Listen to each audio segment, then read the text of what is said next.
गाड़ी में सोना अच्छी बात नहीं है।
शराब शराब पी के गाड़ी चला रहा था, लेकिन ये गाड़ी में बात कैसे कर रहा था? शराब के नशे में बड़बड़ा रहा होगा। शराब पी के तो यही होता है, एक्सीडेंट। आपने तो मुझसे वादा किया था ना कि विनीत को कुछ नहीं होगा। तुम्हें क्या हो गया? देखिए मैडम, अगर उनकी जान को किसी और से खतरा होता तो हम उन्हें जरूर बचा लेते, लेकिन वो तो खुद ही शराब पी के गाड़ी चला रहे थे। आप तो जानती हैं कितना खतरनाक है। नहीं, उनकी जान खुद उनकी वजह से नहीं गई है, बल्कि उन लोगों की वजह से गई है जो इतने दिनों से उन्हें परेशान कर रहे थे। कौन लोग? सुबह शाम सोते जागते हर वक्त वो उन्हें सताते रहते थे। वो इतना ज्यादा परेशान हो गए थे कि उन्होंने अपने बिजनेस पे भी पूरी तरह से ध्यान देना बंद कर दिया था। किन लोगों की बात कर रही हैं आप? जरा साफ साफ बताइए। मैम, विनीत की मौत हमारे सामने हुई थी और उस वक्त कार में उसके अलावा और कोई भी नहीं था, तो उसकी मौत का दोष आप किसी और को कैसे दे सकती हैं? क्योंकि उनका खून हुआ है। मर्डर है ये, मर्डर। मर्डर हुआ है? आप जानती है किसने किया ये? आत्माओं ने। भले ही आप लोगों ने वो आत्माएं नहीं देखी होगी, लेकिन विनीत उन्हें साफ साफ देख सकते थे। सीआईडी आत्माओं को नहीं मानती। आप भी मानते सर। अगर आपने वो 2 हफ्ते पहले वाला नजारा देखा होता। लीला उठो, उठो लीला, लीला उठो।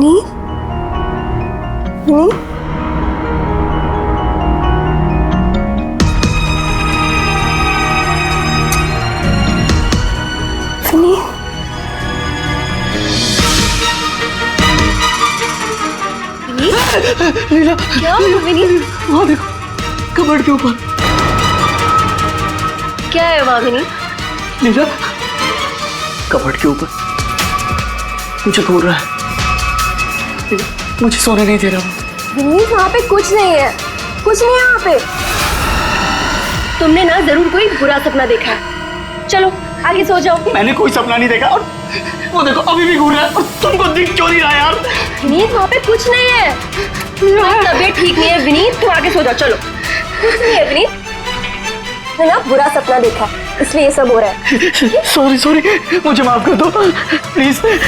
एक मिनट, ये विनीत किस चीज के लिए माफी मांग रहा था?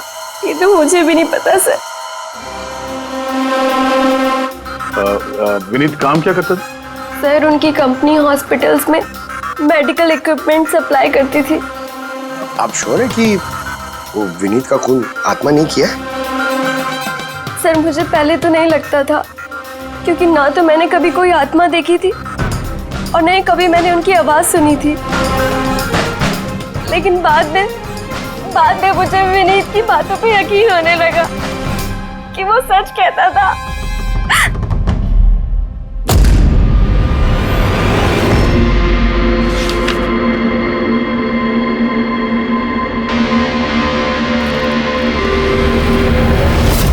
हाँ बॉस, इसकी मौत की एक ही वजह नजर आ रही है, इसके सर पर लगी हुई है चोट जो इसे एक्सीडेंट के दौरान लगी। पक्का डॉक्टर साहब, कोई और वजह नहीं? अब विसरल सैंपल्स को चेक करना अभी बाकी है, लेकिन प्राइमा फेसी तो यही दिखता है कि मौत की वजह एक्सीडेंट है। तो बॉस, इसके खून में हमें अल्कोहल की बहुत ज्यादा मात्रा मिली, मुझे लगता है उसी की वजह से इसे हेलुसिनेशन होने लगे और इसने टक्कर मार दी। मतलब ये खून का मामला नहीं है। हम फ्यूनरल के लिए बॉडी को लौटा सकते हैं। अगर कुछ डाउट हुआ तो विसरल सैंपल से पता लग जाएगा। पता नहीं सर क्यों अभी मुझे ऐसा लग रहा है कि ये केस उतना सीधा नहीं है, क्योंकि जब हमने लीला से पूछा कि ये विनीत किससे माफी मांग रहा था तो वो बात को टाल गई। हम लोग भी फ्यूनरल में जाएं क्या? वहाँ रिलेटिव भी होंगे, फ्रेंड्स भी होंगे, बहुत सारे लोग होंगे, देखते हैं कुछ पता चलता है। जाओ, जरूर जाओ फ्यूनरल में।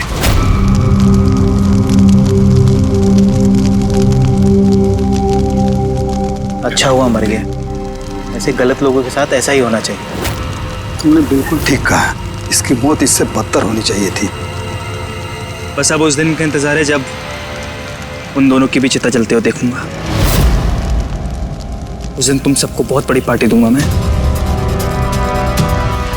क्या प्रॉब्लम क्या तुम्हारी? हाँ? यहाँ पर एक आदमी की चिता जल रही है, शौक मनाने के बजाय जश्न मनाने की बात करो तुम लोग। क्यों ना मनाऊं जश्न? अरे असली जश्न तो उस दिन मनेगा जिस दिन ये दोनों भी अग्नि की भेंट चढ़ेंगे। वो दोनों अग्नि की भेंट चढ़े या ना चढ़े, तुम सीआईडी के हत्थे जरूर चढ़ोगे। सर अगर आप लोग सीआईडी से हैं तो आपको मुजरिमों का साथ देने के बजाय हम लोगों को इंसाफ दिलाना चाहिए सर। एक मिनट, कहना क्या चाहते हो, पूरी बात बताओ। सर मेरा नाम रोहित है और मेरे पिताजी पर्पल हॉस्पिटल में एडमिट थे। डॉक्टर सर वो वेंटिलेटर पे। डॉक्टर, नर्स डॉक्टर का रिलैक्स। मेरे पिताजी मर रहे हैं वहाँ पे, प्लीज डॉक्टर को बुलाइए प्लीज। क्या हुआ? क्यों शोर मचा रहे हो? शोर न मचाऊं तो क्या करूं? मेरे पिताजी मर रहे हैं वहाँ पर और आपका स्टाफ यहाँ बैठकर मक्खियाँ मार रहे हैं। आप शांत हो जाइए प्लीज, आप जाइए पेशेंट के पास, हम आते हैं। मैम प्लीज जल्दी कीजिए प्लीज। हाँ गजब हो गया, सारे के सारे वेंटिलेटर्स एक एक बंद हो रहे हैं। यस मैम, हमारे 2 इंटर्न्स मैनुअली ऑक्सीजन दे रहे हैं कुछ पेशेंट्स को।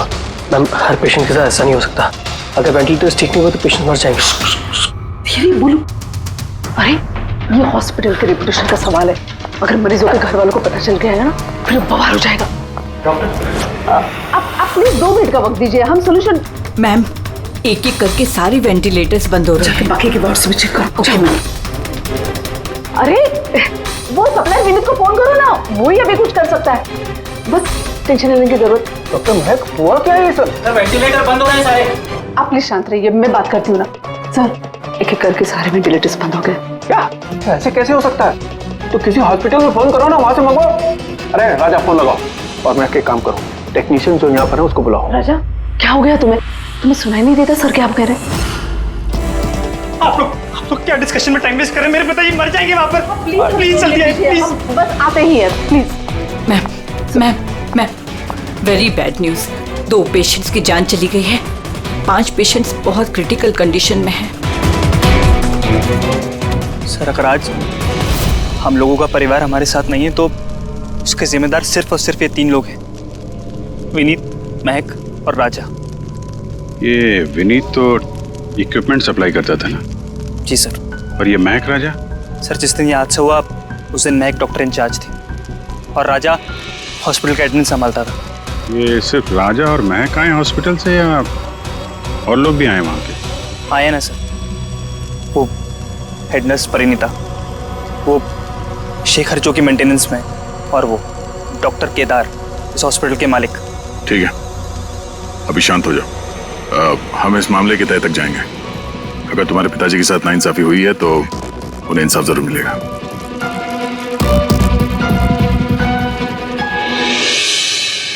समझ में आया कि ये विनीत माफी क्यों मांग रहा था। मुझे माफ कर दो, मैं मरना नहीं चाहता, मुझे माफ कर दो। और ये भी समझ में आ रहा है कि विनीत की मौत से इतने लोग खुश क्यों हैं। यानी विनीत की मौत का जिम्मेदार कोई भी हो सकता है।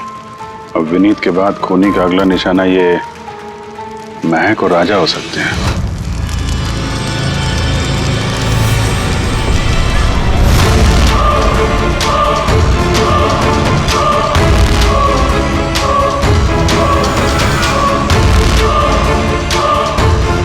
मुझे माफ कर दो। तुमने मुझे क्यों मरने दिया? मेरा पीछा मत करो।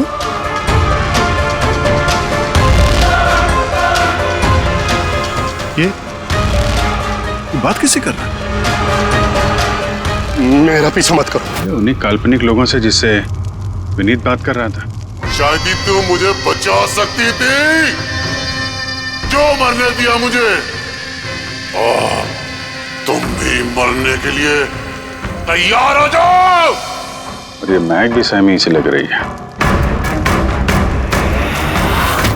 छोड़ो, छोड़ो मुझे, छोड़ो मुझे, आग में मत खींचो। मेरी कोई गलती नहीं है। छोड़ो, छोड़ो, छोड़ो, छोड़ो मुझे, छोड़ो, छोड़ो, मत खींचो मुझे आग में। छोड़ो। क्या कर रहे हो? इधर आओ। क्या कर रहे हो यार? हैं? मैं बस परेशान हूँ, इसमें आप लोग क्या कर सकते हैं? मुझे खुद ही निपटना होगा अपनी परेशानी से। आप इधर आओ, थोड़ा दूर हट जाओ इधर से। तो बहुत सारे लोग हैं, जो विनीत की मौत की खबर सुनकर खुश हो गए हैं? हाँ सर। और अब वो महक और राजा की मौत की खबर सुनना चाहते हैं। राजा और महक, इनका बर्ताव भी कुछ नॉर्मल नहीं लग रहा था सर। काफी डरे डरे से लग रहे थे, विनीत की तरह। सर, विसरल सैंपल्स की रिपोर्ट आ गई है। ग्रेट। कोई गड़बड़ है? हाँ, एक आम इंसान का खून जितना लाल होता है, विनीत का खून उससे बहुत ज्यादा लाल था। अब समझ में आया कि विनीत को आत्माएं क्यों नजर आ रही थी। क्यों सर? पूर्वी, जब इंसान का खून जरूरत से ज्यादा लाल हो तो इसका मतलब ये होता है कि वो इंसान बहुत ज्यादा लंबे समय तक कार्बन कंपाउंड के संपर्क में रहा और इस कार्बन कंपाउंड की वजह से ही उसे हेलुसिनेशन आते हैं, जबरदस्त किस्म के। तो मतलब किसी ने जानबूझकर विनीत को इस कार्बन कंपाउंड के संपर्क में लाया हो, जिसकी वजह से विनीत की दिमागी हालत खराब हो गई, जो उसकी मौत का कारण भी बन गई। सर, खूनी को ये कार्बन कंपाउंड मिला कहां से होगा? हमारे आसपास हर जगह कार्बन कंपाउंड फैला हुआ है। मॉडर्न जिंदगी में हम जितनी भी मशीनों का इस्तेमाल करते हैं, वो सब की सब, लगभग सब की सब कार्बन कंपाउंड निकालती हैं। हाँ, कोई भी मशीनों के साथ छेड़खानी करके ऐसी साजिश कर सकता है। तो कार में बैठने के ठीक पहले विनीत ऐसे किसी केमिकल के संपर्क में आया होगा, इसकी वजह से उसे ये हेलुसिनेशन वगैरह हो रहे थे। बिल्कुल बॉस, गाड़ी के एग्जॉस्ट सिस्टम को चेक करना चाहिए। गड़बड़ वहीं हुई है।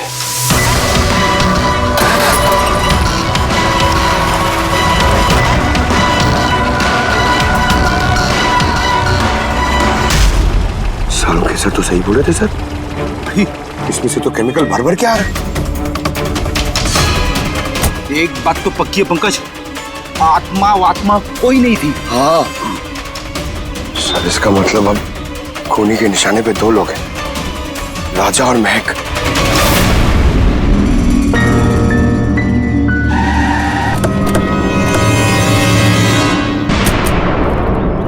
फ्यूनरल में राजा का बर्ताव ठीक नहीं था, अभी भी उसकी मानसिक स्थिति ठीक नहीं है। अरे सर, दरवाजा तो खुला है। ये खूनी राजा तक पहुंच तो नहीं गया? ये क्या माहौल है? कैंडल्स,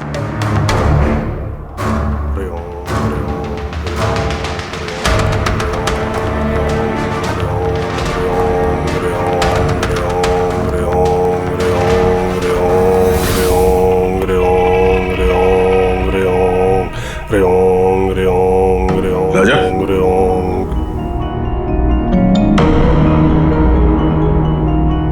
आप ठीक हो? कौन है आप लोग? सीआईडी। विनीत के अंतिम संस्कार में मिले थे हम लोग। तुम आग में कूदने वाले थे, हमने तुम्हें रोका था, भूल गए? अब आप लोगों को मुझे रोकने या बचाने की जरूरत नहीं पड़ेगी। जब तक विनीत का खूनी पकड़ा नहीं जाता, तुम्हारी जान को भी खतरा है। अच्छा, सच सच बताना, उन 12 मरीजों की मौत क्या तुम्हारी लापरवाही की वजह से गई थी? खबरदार, जो मुझ पर ऐसा गंदा और झूठा इल्जाम लगाया था। मैं निर्दोष हूं और कोई नहीं मरा मेरी वजह से। शांत शांत। राजा बड़ी मुश्किल से शांत हुआ है, इसे गुस्सा मत दिलाइए। आपकी तारीफ? श्लोक नाम है मेरा। मैं राजा की इस बुरे वक्त से बाहर निकलने में मदद कर रहा हूं। ओह, तो आप साइकियाट्रिस्ट हैं? साइकियाट्रिस्ट नहीं, साइकिक, मीडियम। इस दुनिया और दूसरी दुनिया के बीच एक पुल समझ लो। दूसरी दुनिया? दूसरी कौन सी दुनिया? वही आत्माओं वाली दुनिया। वैसे हम भी एक पुल है, मुजरिमों की दुनिया से लेके जेल के अंदर सलाखों के पीछे तक पहुंचाने का पुल। पर सर, आप मुझे सलाखों के पीछे क्यों डालना चाह रहे हैं? मैं तो राजा की आत्माओं से बचाने में मदद कर रहा हूं। राजा को आत्माओं से नहीं, केमिकल पॉइजनिंग से बचाने की जरूरत है। और बंद करो अपना ये ढोंग, समझे? सर, वो कहां इशारा कर रहे? उस बूढ़े आदमी की तरफ जो एसी के पास खड़ा हुआ है। किसकी बात कर रहे हैं? मुझे तो कोई भी नहीं दिख रहा। मुझे भी नहीं दिख रहा है। मानो या ना मानो, इस कमरे के अंदर कोई शक्तिशाली आत्मा है जो राजा को नुकसान पहुंचाना चाहती है। अभी पता चल जाएगा।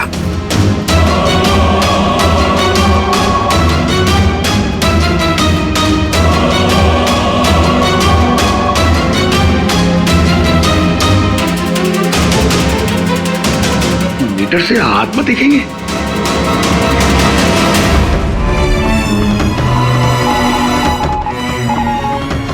देखा, वो आत्मा एसी के पास ही है। मेरी ईएमएफ मशीन झूठ नहीं बोल सकती।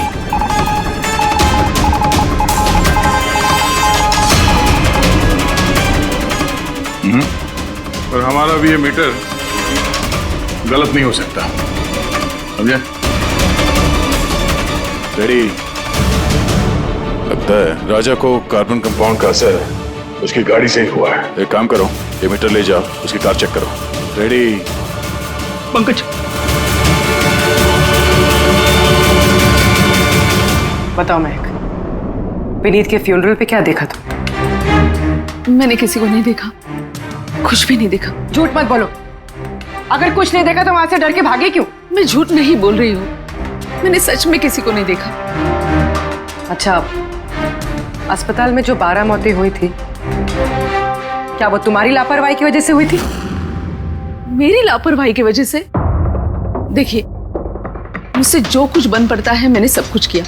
मैंने डॉक्टर केदार से भी बात की, लेकिन उन्होंने कुछ एक्शन लिया ही नहीं, तो मैं और क्या करती। अच्छा, तो फिर इसमें डॉक्टर केदार की गलती है? उनसे भी ज्यादा गलती है उस राजा की। उसे चेक कर लेना चाहिए था कि वेंटिलेटर्स ठीक से काम कर रहे हैं या नहीं, उनके वक्त रहते सर्विसिंग हो रही है या नहीं। तो फिर राजा दोषी है? राजा और विनीत दोनों। विनीत को भी हमें वेंटिलेटर सप्लाई करने से पहले देख लेना चाहिए था कि वो कहीं खराब तो नहीं है। आखिर कितनी जानें टिकी थी उस वेंटिलेटर्स पे। लगता है राजा और विनीत के लिए तुम्हारे अंदर काफी कड़वाहट है। विनीत की मौत से तो बहुत खुश होगी तुम। ये कैसी बातें कर रही हैं आप? बिल्कुल भी नहीं। मैं एक डॉक्टर हूँ और मेरा काम पेशेंट्स की जान बचाना है। किसी की मौत से मैं कैसे खुश हो सकती हूँ?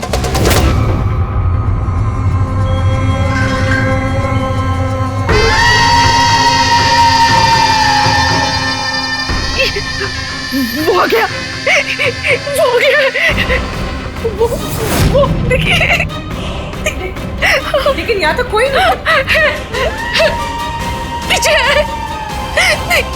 मैं यहाँ पर कोई नहीं है। देखो, तुम घबराओ मत। जब तक मैं हूं तुम्हें कुछ नहीं होगा। हाँ,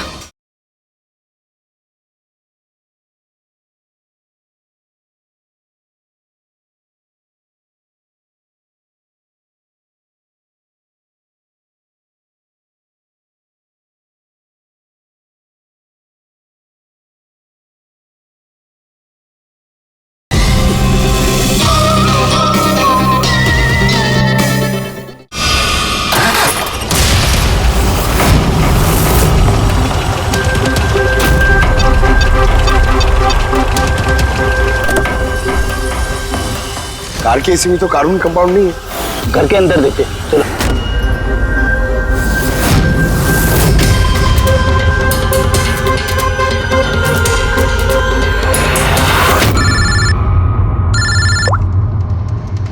हाँ पूर्वी, महक के घर पे कोई केमिकल नहीं मिला?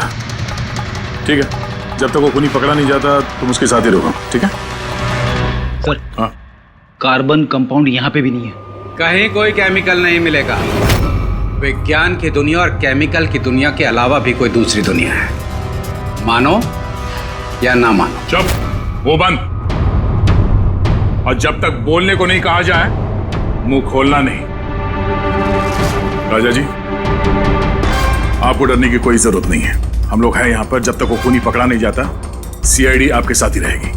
मुझे सीआईडी की जरूरत नहीं है, ये है ना मेरी सुरक्षा करने के लिए। यार, ये कैसे हो सकता है? ना राजा के घर में केमिकल मिला, ना महक के घर में केमिकल मिला, कैसे हो सकता है? सर, हमने राजा के घर को अच्छी तरह से चेक किया, एक एक कोना देखा, गाड़ी भी चेक की, कहीं कुछ नहीं मिला। हाँ मगर दया, अगर कोई केमिकल का इस्तेमाल ही नहीं हुआ है तो फिर राजा और मैं को हेलुसिनेशन हुए कैसे? कोई तो वजह होनी चाहिए।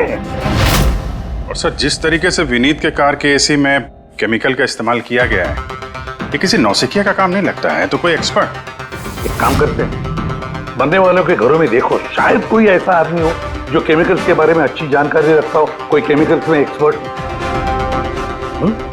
और हाँ, हॉस्पिटल के उस स्टाफ को बुलाओ, चीफ नर्स जो है ना, हेड नर्स परिणीता, फिर हेड टेक्नीशियन शेखर और मालिक केदार, तीनों को बुलाओ। सर देखते हैं।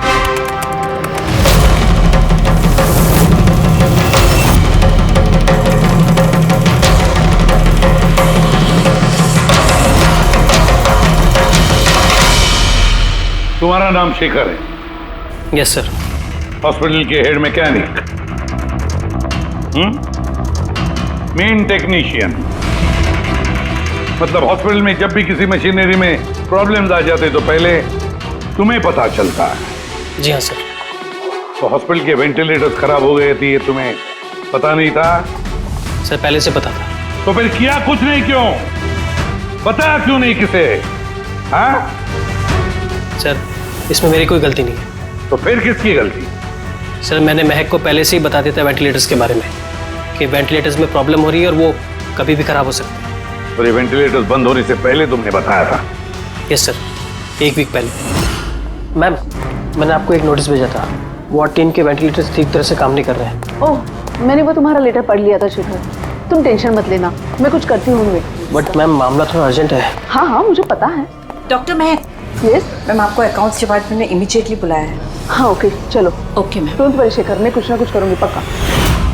बट सर उन्होंने मेरी बात को सीरियसली लिया ही नहीं। हाँ, महक ने वेंटिलेटर्स खराब होने पर पेशेंट्स को बहुत बचाने की कोशिश की, मगर राजा सर इतने घबरा गए कि कुछ कर ही नहीं पाए। शेखर जी, तुम कितना सच बोल रहे हो, कितना झूठ, ये तो हम पता लगा ही लेंगे। सर महक की कोई गलती नहीं है, उसने मुझे वेंटिलेटर्स खराब होने के बारे में पहले ही बता दिया था। लेकिन आपने क्या किया? सर मैंने हॉस्पिटल के एडमिन हेड को बता दिया था, राजा को, क्योंकि हॉस्पिटल के जितने भी ये मशीनरी है उनकी देखरेख की जिम्मेदारी एडमिन हेड की होती है सर। तो आपने एडमिनिस्ट्रेटिव हेड राजा को बता दिया और आपकी जिम्मेदारी खत्म हो गई। आप मालिक है ना इस हॉस्पिटल के, तो जिम्मेदारी खत्म कैसे होती है आपकी? सर मैंने अपनी जिम्मेदारी निभाई, तभी तो मैं खुद गया राजा के केबिन में। राजा। जी सर। ये सब क्या कर रहे हो? अरे ये सब जरूरी नहीं है, इतने सारे मरीजों की सांसें वेंटिलेटर के भरोसे चल रही हैं, तुम यहाँ बैठे हो, अरे कुछ करो ना। जी सर, मैं अभी सप्लायर से बात करके वेंटिलेटर बदलवा देता हूँ। प्लीज प्लीज जल्दी करो। जी सर मुझे समझ में नहीं आ रहा कि उन्होंने वेंटिलेटर्स बदलवाए क्यों नहीं। मैं हैरान हूँ सर, कोई भी केदार जी पे उंगली उठा नहीं रहा है। हर कोई राजा, विनीत और महक के पीछे पड़ा हुआ है। वही तो, हॉस्पिटल के मालिक है ना केदार जी, तो पूरी की पूरी जिम्मेदारी भी केदार जी तुम्हारी है। लेकिन सर अब मैं खुद जाके तो रिपेयर नहीं कर सकता ना वेंटिलेटर्स। सर मेरा काम है कि कंसर्न डिपार्टमेंट को इन्फॉर्म करना, और सर वो मैंने कर दिया।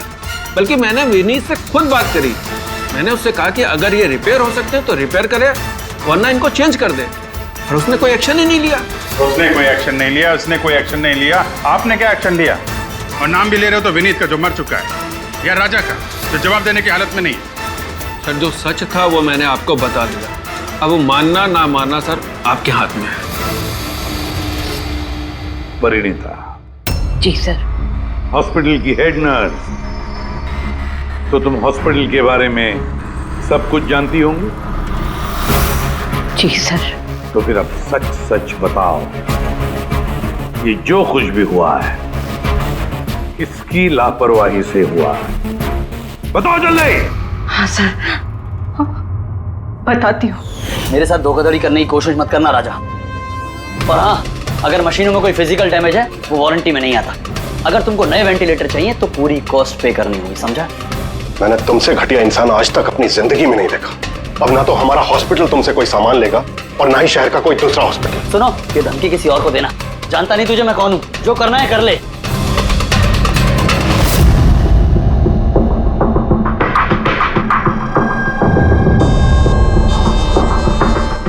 ये जो कुछ भी हुआ है इस राजा और विनीत के झगड़े की वजह से हुआ है। दोनों के झगड़े की वजह से सर इतने लोगों की जान चली गई। राजा को नए वेंटिलेटर का इंतजाम तुरंत करना चाहिए था। सर इन मरीजों के परिवार वालों में से 3 लोग ऐसे हैं जिन्होंने केमिकल इंजीनियरिंग की है। अच्छा 3 लोग, तो फिर उनकी कुंडली निकालो, देखते हैं।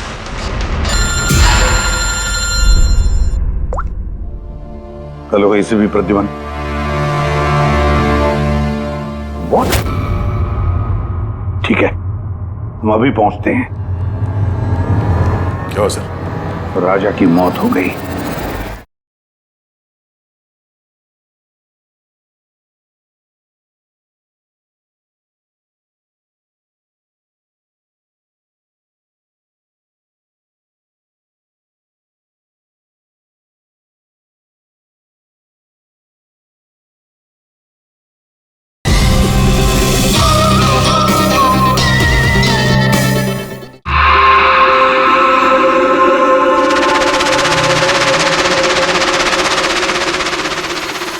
दया, मौत तो इसकी सर पे चोट लगने की वजह से हुई। लगता है छत से कूद गया ये। जरूर हेलुसिनेशंस इतने भारी पड़ गए होंगे कि दिल मिलाकर राजा ने ऊपर से छलांग लगा दी। और तुम ख्याल रखने वाले थे ना इसका? ये ख्याल रखा तुमने? हाँ? सर राजा तो एकदम शांत तरीके से सो गया था। मुझे क्या पता था कि अचानक उठ जाएगा और खुदकुशी कर लेगा। जिस वक्त ये सब हुआ तुम कहाँ थे? हाँ? सर मैं दूसरे कमरे में सो रहा था, तभी मुझे राजा के जोर जोर से चीखने की आवाज सुनाई दी। मुझे इन आत्माओं को नहीं झेलना, मुझे इसे निजात चाहिए, आजादी चाहिए। और जब तक मैं इसके पास पहुंचता ये छत से कूद गया साहब। वाह क्या बात है, राजा को अकेले छोड़कर तुम घोड़े बेच के सो रहे थे? हाँ? मैंने तो कमर कस ली थी कि नहीं सोऊंगा, पर न जाने कैसे नींद आ गई। जरूर मुझे उन आत्माओं ने सुला दिया होगा। आप ये देखिए सर, मीटर की रीडिंग भी कितनी बढ़ गई है। मुझे मेरी तबीयत भी कुछ कमजोर लग रही है सर। अगर दोबारा ये मीटर दिखा दिया ना मुझे तो याद रख। एक मिनट दया, एक मिनट भाई, जरा मीटर देना मुझे। ये लीजिए। ये मीटर मैं रख लेता हूँ। हाँ? तुम्हें लौटा दूंगा बाद में। जी सर, पर दे दीजिएगा। हाँ जरूर दे दूंगा। अभी एक काम करो, अभी तुम घर जाके थोड़ा आराम करो। थक गए हो ना, बहुत कमजोरी होगी तुम्हें। हाँ? जी सर। बराबर सोए नहीं, जाओ आराम करो। ये क्या डॉक्टर साहब, उसे जाने दिया और ये मीटर रख लिया? दया, ये मीटर जो है ना, ये बड़े काम की चीज है।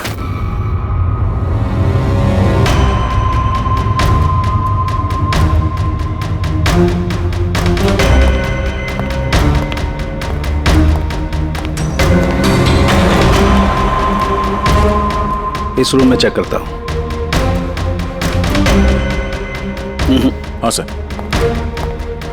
नहीं, ऊपर चलते हैं।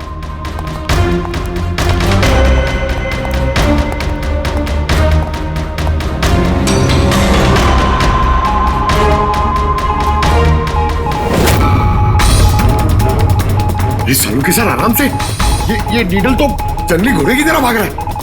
माय गॉड, हम यहाँ पर ऐसे नहीं खड़े रह सकते दया, हमें प्रोटेक्टिव गियर्स पहनने पड़ेंगे। Protective gears? वो किस लिए सर? अरे अपनी सुरक्षा के लिए।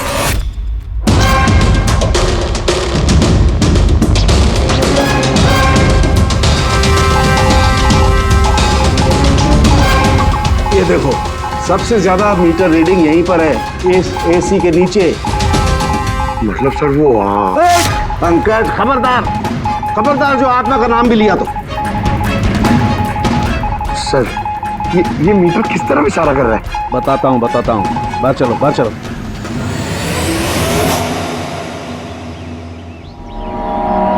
देखा दया, ये है EMF, इलेक्ट्रोमैग्नेटिक फील्ड डिटेक्ट करता है ये। इलेक्ट्रोमैग्नेटिक फील्ड्स, ये तो आजकल सभी इलेक्ट्रॉनिक अप्लायंसेस में होता है सर, टीवी, फ्रिज, एसी में। बिल्कुल दया, लेकिन उन अप्लायंसेस का EMF हिडन होता है, छिपा हुआ होता है, ताकि लोगों पर बुरा असर ना हो। कैसा बुरा असर? इसकी वजह से लोगों को नौशिया हो सकता है, जी घबरा सकता है, बेचैनी हो सकती है, और अगर ज्यादा देर तक संपर्क में रहे तो हेलुसिनेशन होना भी कोई बड़ी बात नहीं है। ओह, मतलब राजा को ये हेलुसिनेशन किसी केमिकल की वजह से नहीं हुआ है, अपने घर के इलेक्ट्रॉनिक अप्लायंसेस की वजह से हुआ है, क्योंकि उसका वो ईएमएफ ढका हुआ नहीं था। बिल्कुल। इसका मतलब है सर किसी ने ये जानबूझ के छेड़छाड़ की है इसमें। हो सकता है दया। वैसे ही राजा को अंदर से पछतावा महसूस हो रहा था, दुखी था बेचारा कि वो मरीजों को बचा नहीं पाया, इसीलिए हेलुसिनेशन उसे पछतावे के रूप में दिखाई देने लगे। शायद इसी पछतावे की वजह से इस विनीत की भी मौत हो गई। बिल्कुल। और वो अशोक, उससे भी कमजोरी इसीलिए महसूस हो रही थी क्योंकि वो भी काफी देर तक इस ईएमएफ के संपर्क में था। यहाँ पे वो कार्बन कंपाउंड नहीं मिला घर में। मिलेंगे कैसे थे? क्योंकि यहाँ तो ईएमएफ का इस्तेमाल हो रहा था और सबसे ज्यादा रीडिंग मुझे बेडरूम के एसी में मिली। इसका मतलब बेडरूम के एसी में छेड़छाड़ हुई। फिर तो उस महक के घर में भी ईएमएफ। ओह नो, हमें तुरंत पूरी को इन्फॉर्म करना होगा।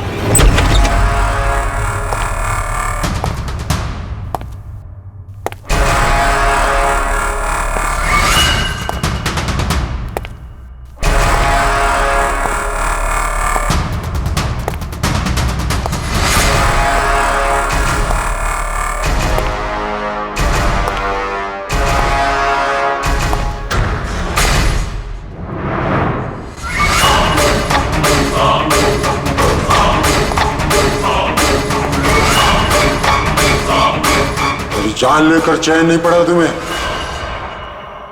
जो फिर से मुझे मारने आई हो।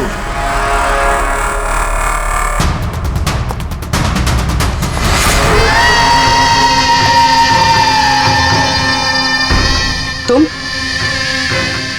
मैंने तुम्हें सेल्फ डिफेंस में मारा था और वैसे भी तुम एक मुजरिम हो। क्या मुजरिम के घर परिवार नहीं होते? तुम्हारी वजह से मेरी बेटी अनाथ हो गई और ये खून देख रही हो, सब तुम्हारी वजह से।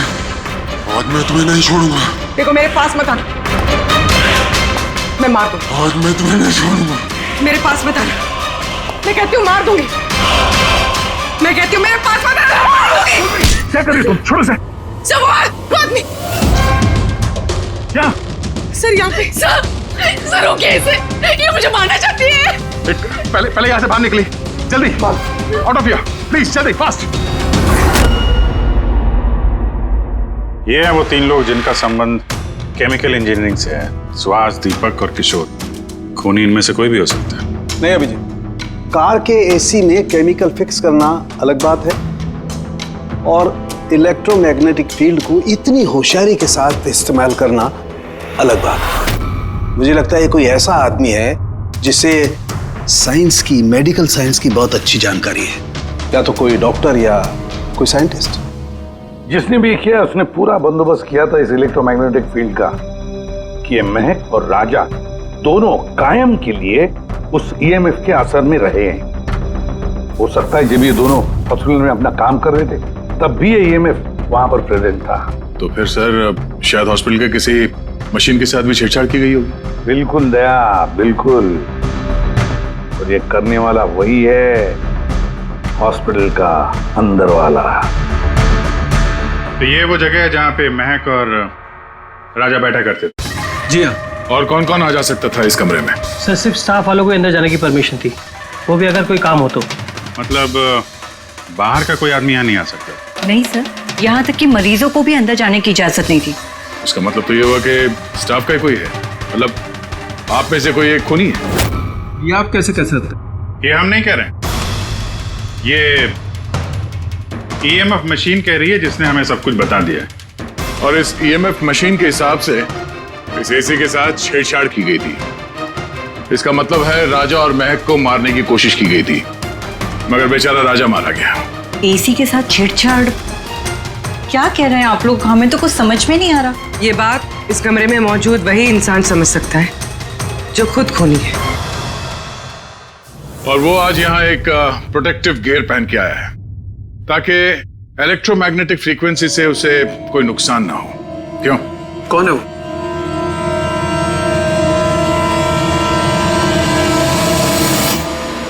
क्यों?